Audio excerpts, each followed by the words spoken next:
Hey guys, we're doing the unboxing of the iPhone 6 and iPhone 6 Plus. On the table, I've got on my right side, written in gold, the iPhone 6 in gold. And in the center, you've got the big plus 6. And then to your left, you got space gray of the iPhone 6. Strange about these is the top. I don't know if you could see, it's all plain. Normally, when you get your iPhones, the last generation, you'll have written by the side what phone it is, and at least you will have the logo right there as you could see in front. But this one, they're all completely plain. So I guess Apple didn't want to really make any effort in regards to the packaging of the general box. It's not really Apple-like. It looks quite fairly strange. I'll show you right here in front, where you pretty much just have this blank white thing. Now, all of these models are 64GB. Here's the iPhone 6 with all of the accessories stated at the back and features, and the 6 Plus as well. The front of all three phones plain, just taking the packaging of the 6 Plus. And here's both the space gray iPhone 6 and the 6 Plus side to side together. The gold one doesn't look as bad as I really thought it would look. It's I know a lot of people are saying it's kind of girlish, but it's really not that bad. Now here's both the space grey iPhone 6 and 6 Plus side to side together. Now the iPhone 6 is a lot thinner than the 6 Plus, but it pretty much sits in the center of the iPhone 6 Plus, which is huge. The iPhone 6 Plus reminds me of those Sony Z series where they are humongous phones. Literally, you need two hands to use this phone. Now in both of the boxes, you get exactly the same accessory. You get your earpods, and then at the back of that one, you get your Lightning to USB cable, that way to charge your phone. And then you got the USB power adapter. As I said, it's exactly the same. It's both an iPhone, so same accessories. You've got your SIM adapter, so that way you could install your SIM card into the iPhone. You've got a couple of leaflets, but not really a manual. I don't know what this is. This is just like a piece of paper showing the iPhone all plain with Apple stickers. It goes to show Apple really didn't care much about doing, putting much effort into sort of like the packaging of these iPhones. So this is what the iPhone 6s looks like, the 6 and the Plus. Very nice looking phone, nice design. For the sake of it, I decided to just drop in the Samsung Galaxy S5. This has been my primary Android device that I've been using. I love the big screen, but I don't feel Samsung design-wise is that great. But still a great phone. But in regards to the size, if you put it on top of the 6 Plus, it pretty much sits in the middle of the 6 Plus. 6 Plus is just a more or less note, sort of like a region.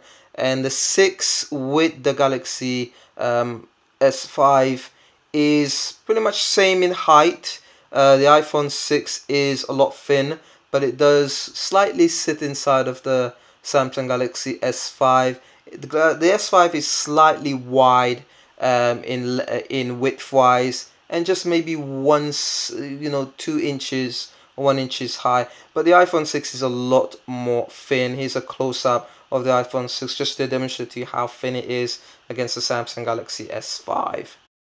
So taking the wrappings off the iPhone 6 Plus, and it's a very beautiful phone. I mean, just look at the screen of this device. It makes you think it's bezel-less, and it's not, unfortunately.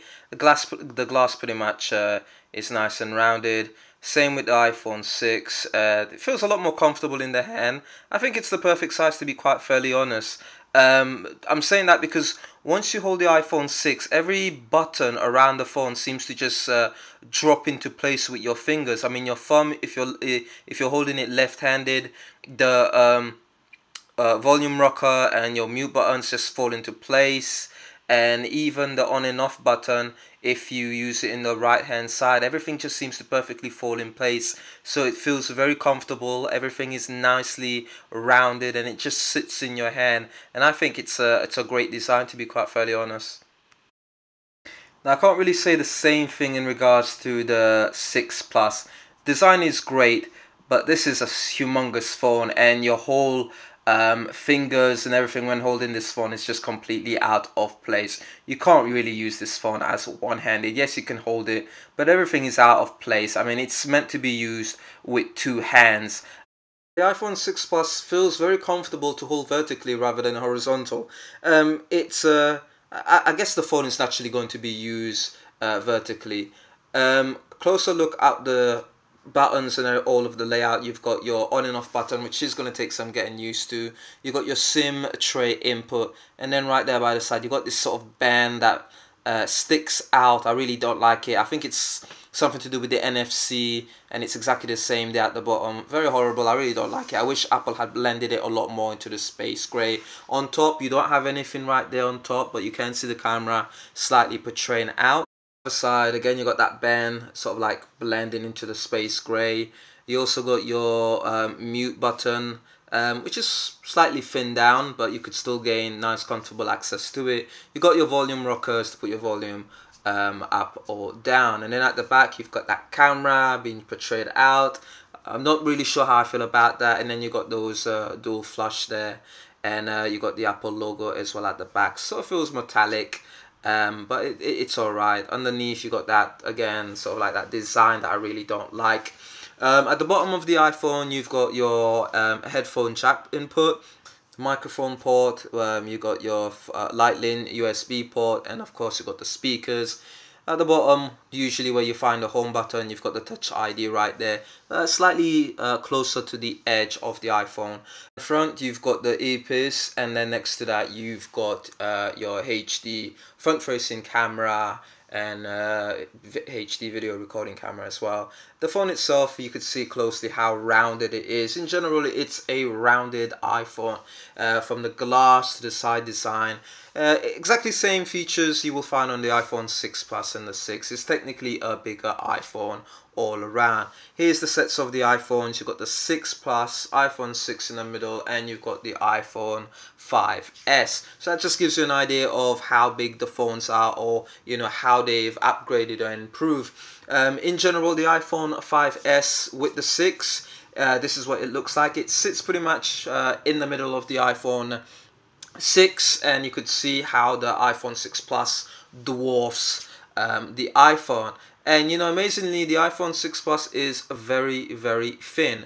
I'm going to show you exactly how thin it is. So I'm going to put the iPhone 6 and the iPhone 5S closely together, just to give you an idea how thin this device is. Here's the iPhone 6 and 5S sitting on top of it. Just look how thin the phone is itself. I mean, here's the iPhone 6 Plus, and you know, it's a huge phone, but still it's much thinner than the iPhone 5S. Both phones together looks amazing. The screen quality looks great, but because the 6 Plus has a 1080p HD screen and the 6 has only a 750p, you can notice whites look much whiter on the iPhone 6 Plus, and they kind of like dimmer on the iPhone 6. Very comfortable to use in one hand, the iPhone 6, but the 6 Plus, because it's huge, you can't use it with one hand. Literally you have to use two hands, unless of course you use it vertically, which will feel a lot comfortable. Now you get this great setup feature on the iPhones, whether it's the 6 or the 6 Plus, where Apple gives you an option to choose whether to display your iPhone in general in two sets of view. Either you could have a standard view display or a zoomed display. What's also so cool about this is Apple gives you an example of what these views will look like. If you choose standard, how your icons will look on the iPhone 6. If you choose the zoom, how the icons will look zoomed out on both devices. And they also provide at least good two application, where if you have your messages or if you're looking at your email, how the views will look zoomed in or just at normal standard view. Apple's done, which is pretty cool on both iPhones, is if, say for example, you want to reach your application without having to readjust your hands or stretch up, all you need to do is just double tap on that home button and it will pretty much minimize your screen in general. And I think this works pretty great with the iPhone 6 Plus, where your thumb really can only reach just roughly down at the bottom, but if you double tap that middle button, you could see everything just shrinks down. You can navigate, you could go into various different applications, and you could do exactly the same. So I think this is a pretty cool feature for such a big phone as well.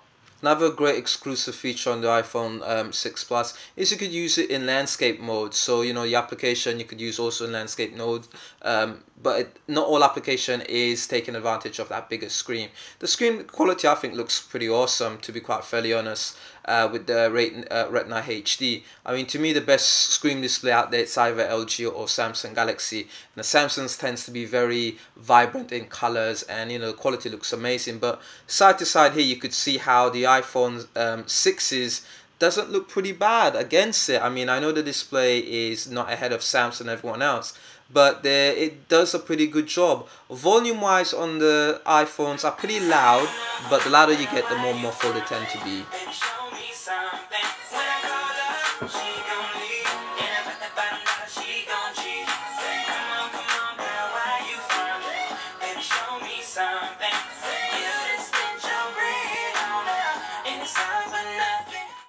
That was just a close look at the iPhone 6 and iPhone 6 Plus. I'm going to use them for a while, get them set up properly, and I'll come back with reviews on its performance and, you know, whether the iPhone 6 Plus has replaced my iPad mini. So, you know, just watch out for all of these upcoming reviews that I'm going to do on both devices. Hope you enjoy, hit the like button, and watch out for more videos.